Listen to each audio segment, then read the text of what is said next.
4 out of our 5 members are present. Alderman Chaplesky is excused. And we'll go on to item 1 on our agenda, which is a communication from the city administrator transmitting the 2018 capital improvement program for consideration and inclusion in the 2018 City of West Allis budget. Ms. Grill. Rebecca Grill, City Administrator. After our meeting last Monday night, there were some questions that were raised during the meeting, and we've put together some answers to those. Actually, Peggy has a memo for you that's on the table. So I'm not sure if you want to go through those individually. We have Peggy Steno here that could assist, and then Pete Daniels straight off the bubbler bikes to answer any questions that you might have. Not sure what the preference is for our us here. Yeah, I think maybe Peggy, if you could explain your memorandum to us and where you're coming from and what this is, that would be good if there's no objection from any committee members. Okay, so this memo is really just recapping our meeting last Monday night, talking about the budget. Most of the questions were involving the CIP, so basically I think there were about 8 or 9 issues, some of which we don't have answers for, but we were planning on doing those at the meeting on the 30th. But the biggest questions, I think, are the first 4 items, and with the biggest one, I think, in reference to the streetscaping for 2018. So the committee was asking, what exactly is included in that, what choices are there right now to make changes, and then what cannot be changed at this point. And I think Pete Daniels can probably provide a lot more details than I could on that, but we did want to put everything in writing for you as well, so you'd have it after the meeting. Thanks. Pete, come on forward. Oh, nice. All right. Where to start? Yeah, wherever you like.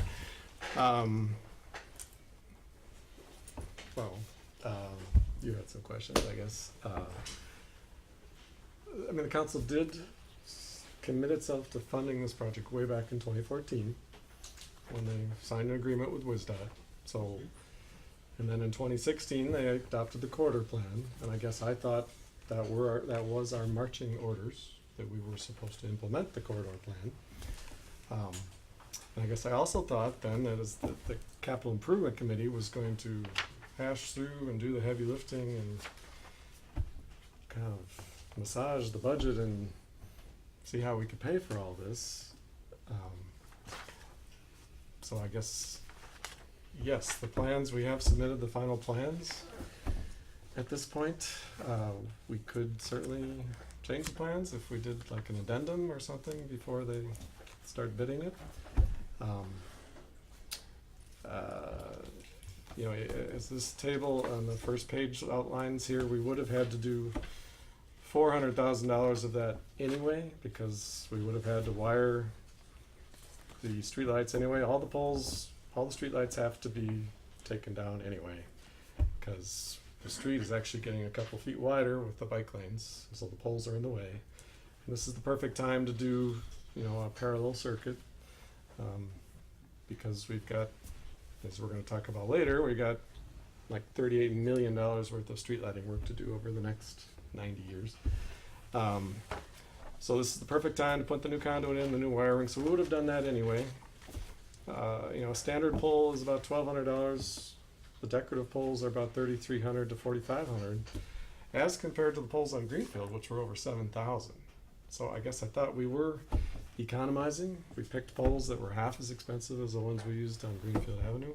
We would have had to do the wiring anyway. The trees, I didn't delete the trees. I couldn't imagine that we wouldn't want to have trees. So that's why that didn't go down. The hardscape, the bricks. The bricks will not settle because the bricks are going to be on concrete. That's going to be just like the courtyard out here, which has not faded and has not settled in 10 years. So it's much better, I think, than stamped concrete like we have on Greenfield, which is faded and turned kind of a pinkish color and chipped. And besides, the cost is practically the same maybe stamped concrete's $1 a square foot less, but given the fact that it'll last, the bricks would last much longer, I think the bricks are a better thing. But you'll see if we don't streetscape, we would still have to fill in those hardscape areas with plain concrete, so that's still gonna cost $73,000. We could delete all the furniture. The bike markings, we've already deleted most of the green bike lanes that we were proposing. We are still gonna have the green bike boxes, but they're only about $8,000. So we are gonna still have bike lanes, they're just not gonna be green. So that actually saved $200,000 by deleting that. I'm sorry, did you say they're not going to be the green ones? They're not gonna be green Not the except the thermoplastic? the bike box. Okay. The bike box will be green still. That's only about $8,000. They will be thermoplastic, so they'll never have to be painted again, which is good. So I mean, we did think about maintenance at every step of the way here. Let's see what else, and then the rest of that is construction management. You know, the corridor plan was done by Grafe, and a lot of those pictures in that corridor plan are from Capitol Drive in Shorewood. And that's why we picked Grafe, because Grafe did that street, and we liked how that street looked. But really, we cut, you know, our street's not gonna look like Capitol Drive, because we've already cut a lot of the things, like the bioswales. They have a lot of bioswales there. We cut those because we were concerned about the maintenance and the cost. You know, we couldn't imagine forestry having to plant these bioswales every year. That wasn't gonna happen. We cut the bricks out in the pavement because we were worried about maintenance. We did put, you know, when we did the farmer's market, we had some of the stamped concrete in the road, and it's kind of chipped. So we just, you know, let's just not do that. So we cut that. If you go up to Shorewood, you'll see that a lot of the bricks go all around the corner. I mean, the whole bump out and the whole corners are all bricks. We deleted a lot of that, and we're just gonna have plain concrete. So the only place you're really gonna have bricks is in the terrace, mostly. What were some of the other things? Like I said, we cut the green bike lanes, tree crates. We deleted half of them for maintenance issues. Forestry doesn't necessarily like them, but we had to keep some of them because the tree grate is going to be into the sidewalk, and we need a flat space for people to walk. So that's mostly where we kept tree grates, was in the very tight places where people need to walk. So we already deleted half the tree grates, the bricks at the corner, the whole fiber optic communication line. At one point, we thought we were going to have to move our fiber optic connection that connects the fire station to the health department to the senior center, because we were putting the trees in the same spot, and that would have been tens of thousands of dollars. But we decided to, Mike Rushmer said, the conduit that has the fiber should be fine underneath the tree. The tree will grow around it. So, okay, so we're leaving the fiber optic. That's going to save tens of thousands. So I guess I'm more concerned when people see this street that we've cut so much already that it's not going to look like Capitol Drive and Shorewood, and it might even be underwhelming and unimpressive. So we were totally fixated on maintenance and keeping the costs down over this 3-year process, and I guess I thought that the corridor plan was kind of the marching orders that we were supposed to follow, and so there's my explanation. Alderman May. So, Pete, the reason this really came up was a couple of reasons. One, looking at the CIP as it came from the committee, we're about $2.5 million where we don't know where to find the funding.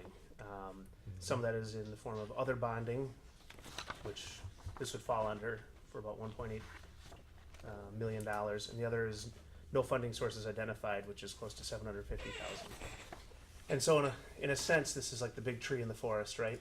So stepping back and taking a larger forest view, I'm concerned in general with just the spending plan that's outlaid here. And so I wonder if it's all right with the chair and other committee members, before jumping back on this issue, Peggy, do you have any update on how much we might expect for carryovers or expenditure restraint to cover?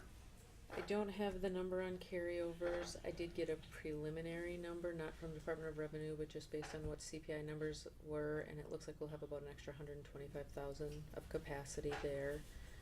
There's another 40,000 that's listed on page 2. There's the police audio recording system that's actually listed in the operating budget, so we don't have to fund that as unfunded. So there's another 40,000. But no, I don't have the list of carryovers completed yet. That probably will take me very close till the next meeting. Were we estimating on that maybe around $1 million-ish, $1.5 million, I think, from the last meeting? Speaking globally, I Very think it's in globally? that, yes. Okay. So then jumping back to this project,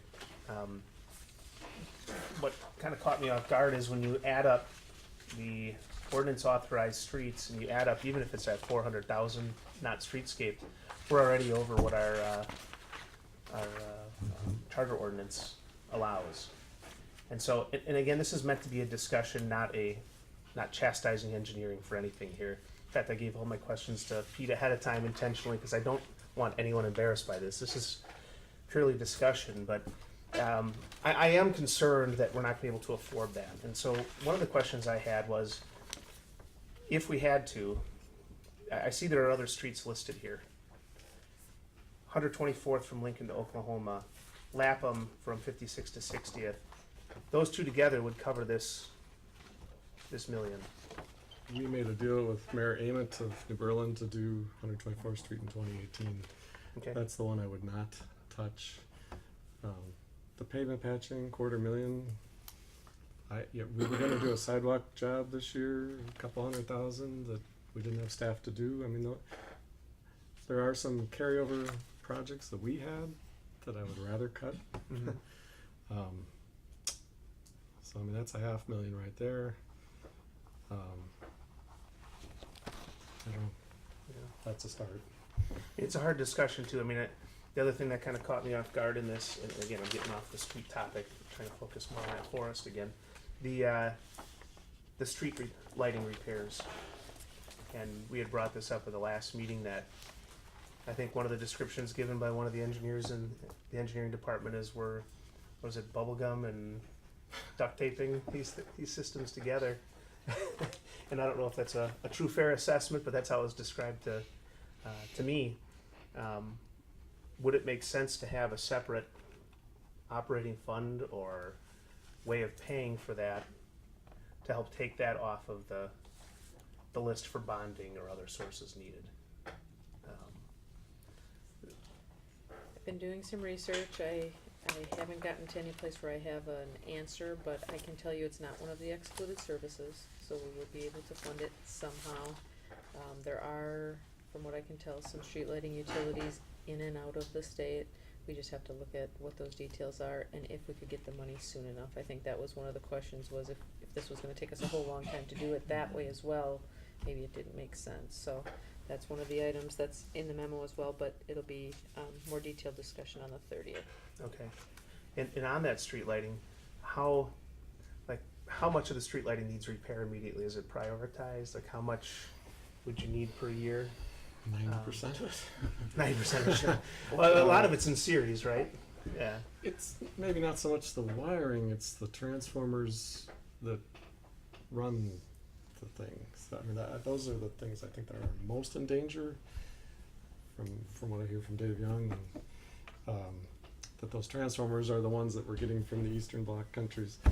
The wiring, we can still buy the wire. The cable, it's a special cable that like only Milwaukee and us buy right now, I guess, in this state. The light poles themselves, I mean, they're not gonna wear out. It's those transformers and converting the whole circuit to something that doesn't require the transformer. That's, I think, the key. And I know I mentioned it last time. A couple ideas I thought of was, one, would a separate utility make sense? A separate street lighting utility. The second idea being having special project areas and assessing for those as the repairs are done. So anyway, I'm talking all over the place. I know there's a lot in here, And I don't know if I'm comfortable with trying to bond an additional $1.8 million in this coming year. So I'd love to hear everyone else's thoughts. Mr. Chair. So so we understand what we're talking about. We're not talking about touching the charter ordinance and raising our bonding limit. We talk about potentially just doing a special one-time only bonding for this. That's correct. So, again, like I said, interest rates are low now. I think if you had to borrow money, now would be the time to do it. I don't know, I say it all the time, we're one loose cannon away from expensive gas and high interest rates and all that, and I'd like to see us take advantage of this now. I'm glad, I guess, that we understand that those 6 blocks of National Avenue are special to us. I think you look at the public facilities there, we have the senior center, the library, the health department, fire administration. I think to a lot of people, they drive through our city, they almost see this as the downtown. You know what I mean? There's a lot of people who just use National Avenue as a through cut. And I think it's important that we maintain the aesthetics of this as we look at this.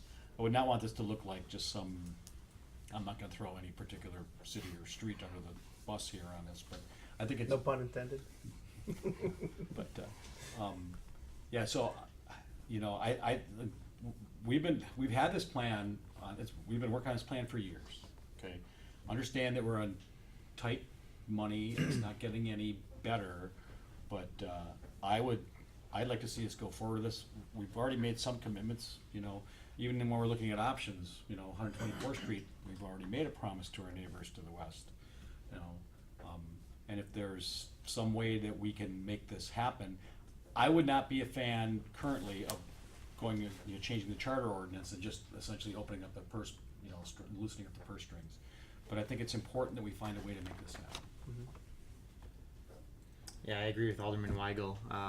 This streetscaping on National Avenue is an important part of our city. Let's do it right. As Pete has indicated, we've already cut enough. We don't want to cut more. But let's find a way to make this work. Alderman Probst wanted to say something. Go ahead. I wanted to concur, Alderman May, I really like your idea of looking at different ways to fund this. It was a little bit more expensive than I had originally thought. I was on board from the get-go with this project. So I'm very interested in looking at different ways to fund this. I like your idea of looking at the electrical and peeling that off so that we don't have to bond for that. That being said, I think it is, as Alderman Weigel said, imperative, especially with this development that we have going on. This is our corridor. This is going to be the entry corridor and this is going to affect, it is our bisecting our bisecting street. It divides our city in north and half, almost equal halves. So it is truly our center street. And as you head down, I think it is really about our image. We are working so hard to change that. And I think that greening up a little bit of our area, having it look less industrial, less concrete, less sidewalk, a little bit more friendly look, walkability, I think that is going to enhance our quality of life in West Allis. So I concur that we ought to keep the plan, but we should be looking at various ways to be creative in our funding. Thank you. Mr. Chair? Alderman Weigel. Alderman May touched on the idea of utility, streetlight utility. I'm always a big fan, you've heard me say this before, what are our neighbors doing? Does anybody in Milwaukee County or southeast Wisconsin do a streetlight utility where we essentially add something to the already burdened utility bill, the water bill? Milwaukee charges for the streetlights. Milwaukee charges for the streetlights? Yep. And snow plowing. Yeah, And snow plowing, okay. Snow and ice. And they don't even do the alleys, do they? And they do not. So, I guess that'd be an option. I guess, I'm not a fan of that. Again, if we do have to do something about the streetlights, long term, all of them, not just this project, obviously. Mr. Chair. Yes. Go ahead. I'll say that one of the difficulties of being an older city versus a newer city is we are kind of capped on our growth, right? And valuation and things like that is very difficult, and we've got challenges that communities, to our north and west don't have, and that is maintaining this infrastructure. And so this idea of the utility and things like this, I'm not saying this is absolutely the way to go. I just think we should explore it. I do want to find a way to fund things without the use of debt. You're exactly right. The rates right now are excellent, but like you say, one loose cannon away from a problem, we could easily see those interest rates, triple or more, and then it's going to cost us a lot more down the road. And so even though, like I said, this is sort of the big tree in the forest, the street project, I'm wondering, is there a way we could do this CIP without extra bonding? So you mentioned about $500,000 in carryovers. That would be half that project. What if we cut Lapham? That'd be another 400,000, was it? Got another couple $100,000 here by the hospital. There's some streets that we didn't do patching. I could cobble those together. There's Arthur, Hayes, 87th, 88th. We never got to those this year. We didn't have enough staff.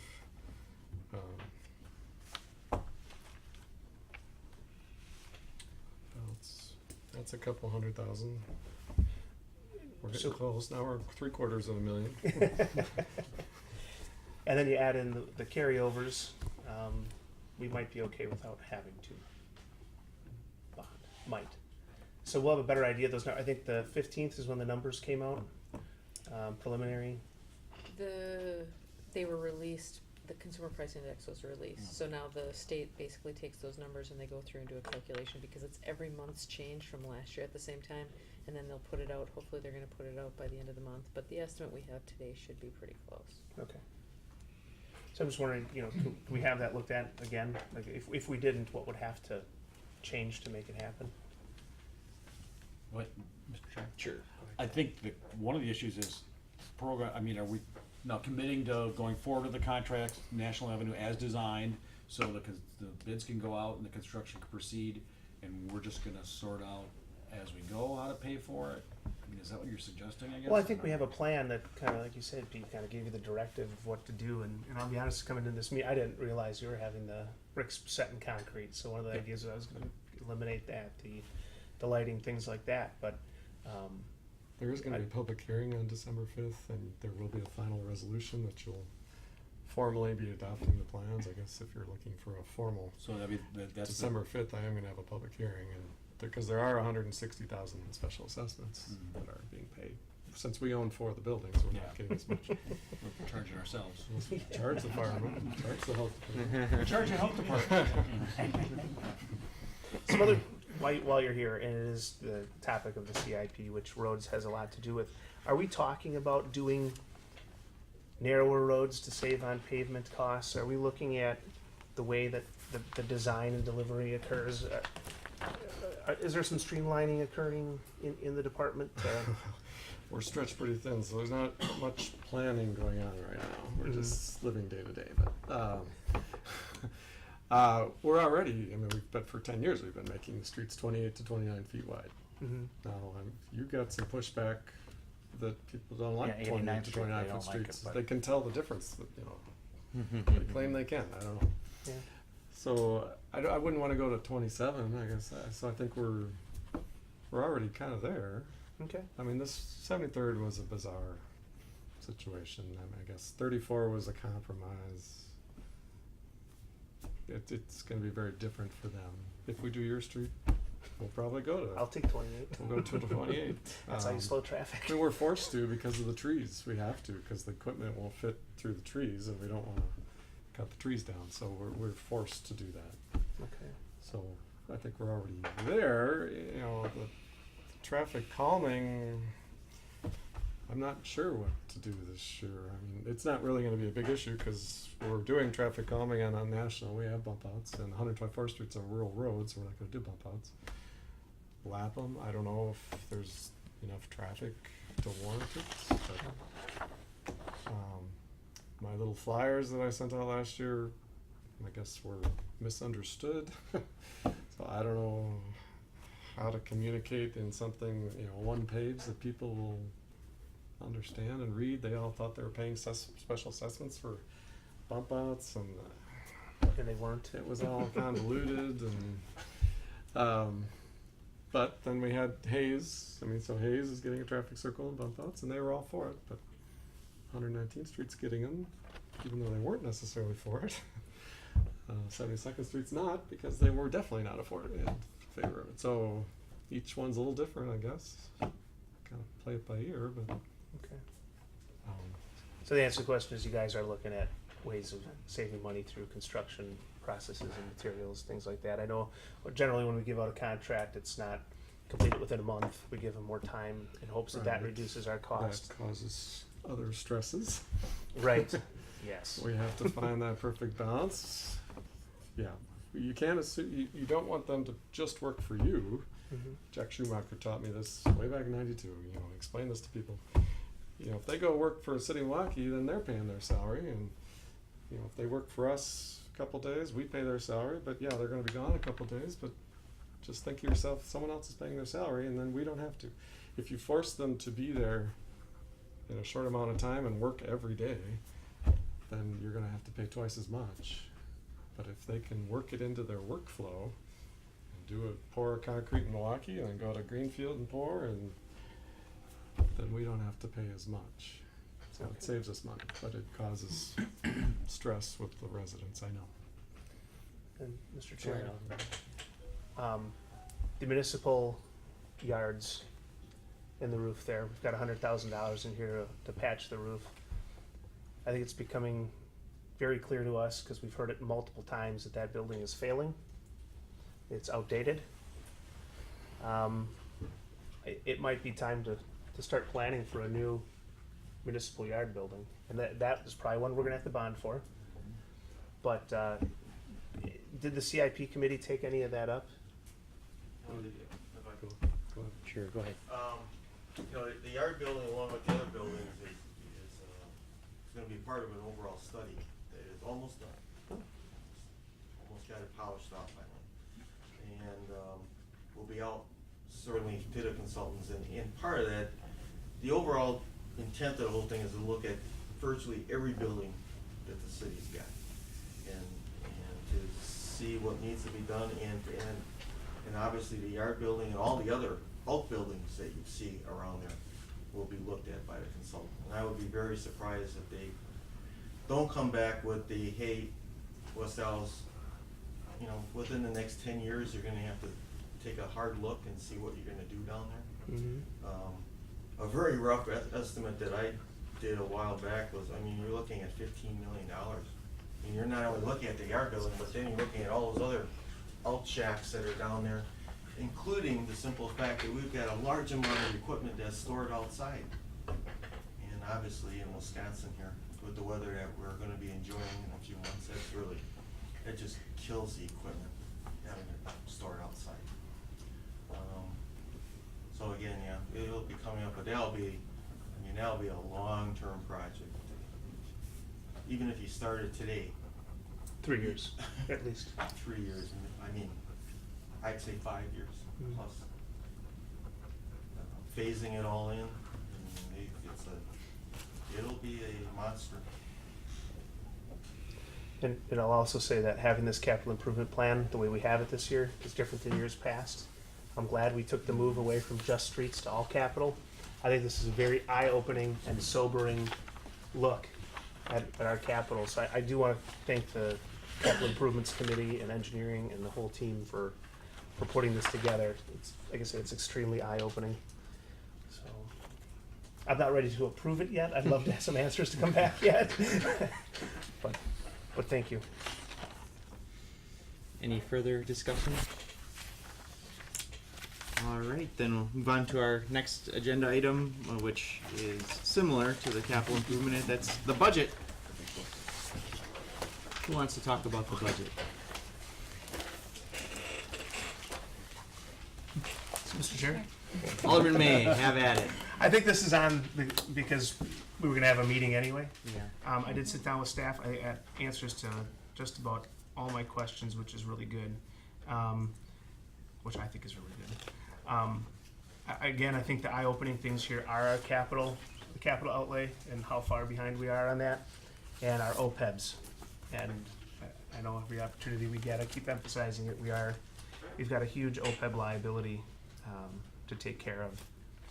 So, other than that, I really thought it was a good, I see the mayor's here actually, I thought it was a really good budget that was put together. It's probably the most comprehensive and detailed budget we've had. I like how everything is aggregated out in more detail to every department. I think Peggy and the mayor and Rebecca did a fine job. So I can't wait to see what comes from the CIP before we approve this, but I thought it was a good budget. All right. Any other discussion?